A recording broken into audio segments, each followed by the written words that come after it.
أعوذ بالله من الشيطان الرجيم بسم الله الرحمن الرحيم প্রিয় মুসলমান, আল্লাহ পাক রব্বুল আলামিন কোরআনুল কারীমের মধ্যে ইরশাদ করলেন, তুমি যে মানুষকে আমার আল্লাহ রব্বুল আলামিন কত দামি বানাইছেন, কত সুন্দর করে বানাইছেন, কত সর্বশ্রেষ্ঠ করে বানাইছেন, এই কথা বলার আগে আমার আল্লাহ রাব্বুল আলামিন একটা না দুইটা না একসঙ্গে সঙ্গে চারটি কসম খাইছে। আল্লাহ বলেন, ওয়াত্তিন, আমি ওই ফলের কসম খাইলাম রে বান্দা, যেই ফলকে আমি আল্লাহ রাব্বুল আলামিন দুনিয়ার ফল বানাই নাই, যাকে জান্নাতি ফল হিসেবে বানাইছি। একটু জোরে জোরে বলেন সুবহানাল্লাহ। আল্লাহ বলেন, ওয়াত্তিন, ওই আঞ্জির ফলের কসম খাইলাম রে বান্দা। নবী আমার বলেন, ও দুনিয়ার মানুষ, এই আঞ্জির ফলের বিষয়ে তোমরা জানোনি। এই ফলটাকে আমার আল্লাহ রাব্বুল আলামিন এত দামি বানাইছেন, এত প্রোটিন দিয়ে বানাইছেন, পুরো বান্দা যদি 1 মাস 1.5 মাস লাগাতার খায়, তার শরীরের মধ্যে শক্তির প্রভাব পড়বে না।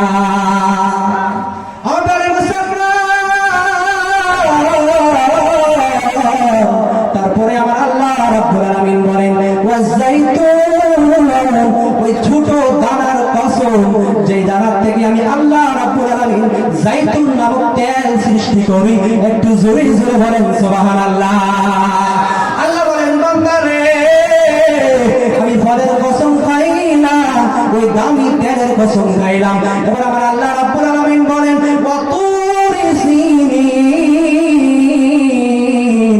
ওই তুর পাহাড়ের পর্বতের কসম, যে জায়গায় যাইয়া আমার মুসা নবী আল্লাহর সঙ্গে কথা বলছিলেন।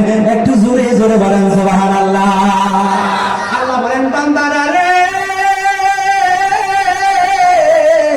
ওই তুর পাহাড়ের পর্বতের কসম খাইলাম, ওইটার দাম একমাত্র আমি আল্লাহ বানাইছি। ওই পাহাড়ের মধ্যে মুসা নবীকে তাওরাত শরীফ নাযিল করার কারণে। একটু জোরে জোরে বলেন সুবহানাল্লাহ। ও দুনিয়ার মুসলমান, এতটুকু শেষ নয়, তারপরে আমার আল্লাহ রাব্বুল আলামিন বলেন,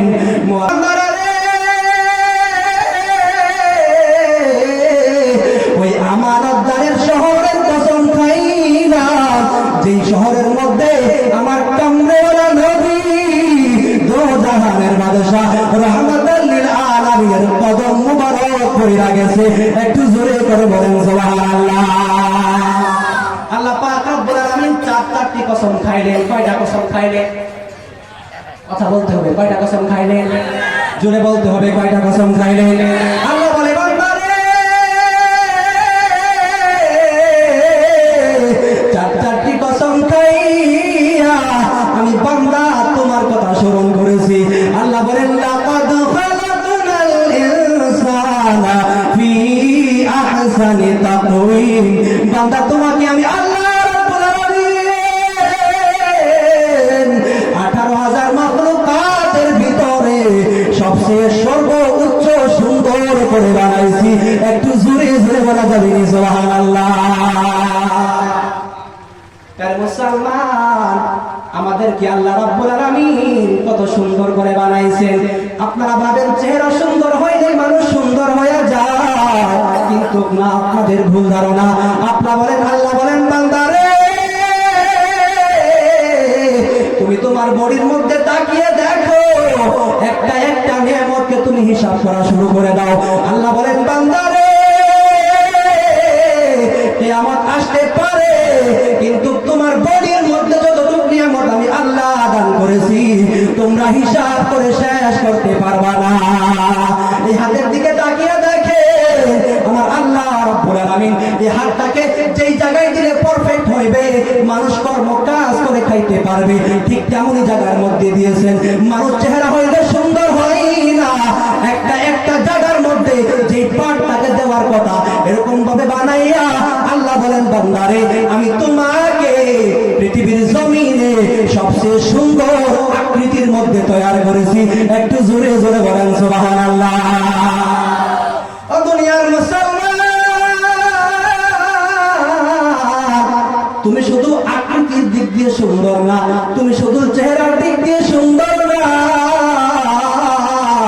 তুমি যেই নবীর উম্মত হইছো ওই নবীর উম্মত হওয়ার জন্য ঈসা রুহুল্লাহ পর্যন্ত আদম নবী থেকে সমস্ত আম্বিয়া কেরামরা কান্না করেছিলেন। আমার আল্লাহ বলেন, বান্দারা রে, যেই নবীর উম্মত হওয়ার জন্য সমস্ত আম্বিয়া কেরামরা কান্না করলো, কিন্তু আমি বানাইলাম না, তোমাদেরকে বানাইছি।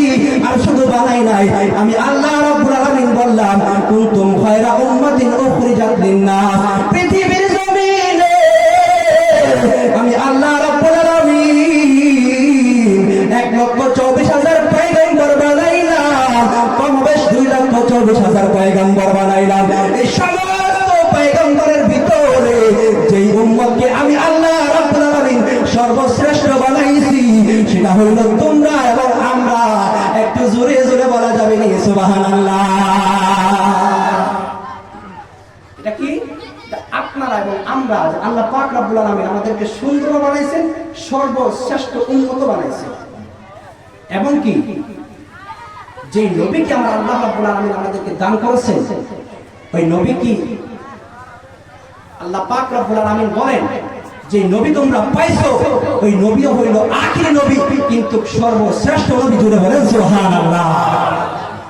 প্যারা মুসলমান,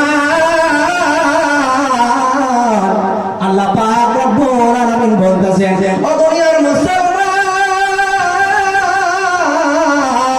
সর্বশ্রেষ্ঠ উম্মত বানাইলাম, সর্বশ্রেষ্ঠ নবী তোমাদেরকে দান করলাম। এত সুন্দর করে বানাইয়া বাড়ি গাড়ি দিয়া আমি আল্লাহ রাব্বুল আলামিন বলেন, বান্দা তোমার বাড়ি গাড়ি আমি চাই না, তোমার টাকা পয়সাও চাই না, কিন্তু বান্দা রে, এত কিছু দেওয়ার পরে আমি আল্লাহ রাব্বুল আলামিন বান্দা তোমার থেকে যে জিনিসের কামনা করি সেটা হলো তোহফায়ে মেরাজ। আমার নবী বলে, বান্দা রে, সেটা হইল নামাজ, নামাজ, নামাজ।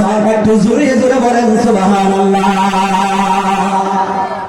এই নামাজের মধ্যে হইল বান্দা মুমিনের মেরাজ। আমার নবী বললেন, আসসালাতু মিরাজুল মুমিনিন। জোরে জোরে বলেন সুবহানাল্লাহ। হযরত মুসা নবী আল্লাহকে ডাক দিলেন, ও মাওলাই কারীম, আল্লাহ গো, ও মাওলাই কারীম আল্লাহ, আমি তোমার দিদার করতে চাই, তোমাকে দেখতে চাই গো মাওলা। আল্লাহ বলেন, মুসা রে, লাল তারানি, তুমি আমাকে দেখতে পারবা না। যে আল্লাহকে দিদার করার কারণে সমস্ত আম্বিয়া কেরামরা বলছিলেন, কিন্তু আমার আল্লাহ রাব্বুল আলামিন দিদার দেয় নাই। কিন্তু আমার আপনার নবীকে ওই আরশের উপরে ডাইকা নিয়ে যাইয়া যে তোহফা দান করলেন, আল্লাহ বলেন, বান্দা রে, এই তোহফাকে যদি তুমি অ্যাকসেপ্ট করো, এই তোহফাকে যদি তুমি কবুল করো, তুমি হয়বা আবু বকর সিদ্দিকের দল, আর যদি না করো তুমি হয়বা আবু জাহেলের দল। জোরে জোরে বলেন, কথা ঠিক না ব্যাঠিক? কেননা আমার নবী রাহমাতাল লিল আলামিন যখন নামাজকে নিয়ে আসলেন, সবে মেরাজের রাতে যায়া সবের প্রথম বিনা কোশ্চেনে যেই মানুষটা আমার নবীর কথা মানছেন এবং শুনছেন, তিনি হলেন আবু বকর সিদ্দিক রাদিয়াল্লাহু তাআলা আনহু। বলেন সুবহানাল্লাহ। এই কথা মানার আগে তার নাম ছিল শুধু আবু বকর, কিন্তু কথা মানার পরে হয়ে গেছে সিদ্দিক আকবর। জোরে বলেন সুবহানাল্লাহ। ও প্যারে মুসলমান, ও যুবক ভাই বন্ধু সকল, আল্লাহ পাক রব্বুল আলামিন বলেন, বান্দারে, এই নামাজকে যারা পড়বে, মুসা নবীকে দিদার দেয় না, কিন্তু আমার নবী বলছেন, আসসালাতু মিরাজুল মুমিনিন। আর আমার নবী কোনদিন মিথ্যা কথা বলতে পারে না, নিজের তরফ থেকে কোনো কথা বানায় বলতে পারে না। আমার নবী বলছেন, বান্দা তোমার জন্য নামাজ হইল মেরাজ। আর অবশ্যই যদি কোনো বান্দা এই নামাজকে আঁকড়িয়ে ধরে, অবশ্যই নামাজের ভিতরে আল্লাহর দিদার যায় যায় একটু জোরে জোরে বলেন সুবহানাল্লাহ।